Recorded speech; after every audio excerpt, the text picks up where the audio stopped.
아동 학대 사건이 불거질 때마다 많은 사람들이 분노하는 부분 중에 하나가 가해자에 대한 처벌이 가볍다는 겁니다. 반성하고 있다, 훈육하려고 했다 이렇게 얘기하면 감형이나 선처의 이유가 되고 있죠.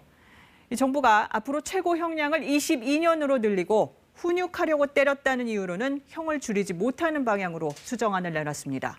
김도영 기자입니다. 쇠사슬로 묶여 학대받던 9살 아이가 탈출한 사건. 가해자인 부모에게 징역 4년과 7년이 선고됐는데 당시 형량이 가볍다는 공분이 일었습니다. 이후 16개월 된 아이가 학대로 사망하는 사건 등이 이어지면서 처벌을 강화해야 한다는 목소리가 더 커졌습니다.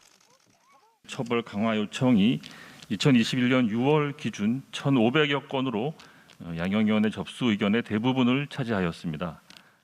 결국 정부가 양형 기준 수정안을 내놨습니다. 아동학대 치사의 가중 형량은 최고 15년으로 늘었습니다. 이렇게 되면 최고 형량이 기존 15년에서 22년 6개월까지 늘어납니다. 피해 아동이 6살 미만이면 가중 처벌하고 학대하는 보호자가 주로 내세우는 범행 동기인 훈육 목적의 체벌은 감형 요소에서 빠졌습니다. 형량이 들쭉날쭉했었던 거거든요. 표준화된 그런 이 정도의 처벌은 받아야 된다는 게 좀 마련이 됐으니까 좀 현장의 혼란은 좀 줄어들지 않을까라고 생각이 됩니다. 하지만 핵심 사안이 빠졌다는 지적이 나옵니다. 특히 피해 아동에게 부모를 처벌할 의사가 있는지 묻는 처벌 불원 항목이 여전히 남아 있습니다. 내가 그걸 용서하지 않으면 우리 아빠가 당장 중한 형사처벌을 받게 돼. 그건 다른 가족들은 또 원하지 않아. 라고 하는 그런 상황에 놓여지는 아동 입장에서는 사실 국가가 해서는 안 될 부담이지 않을까, 지워서는 안 될 부담이지 않을까라고 생각을 합니다.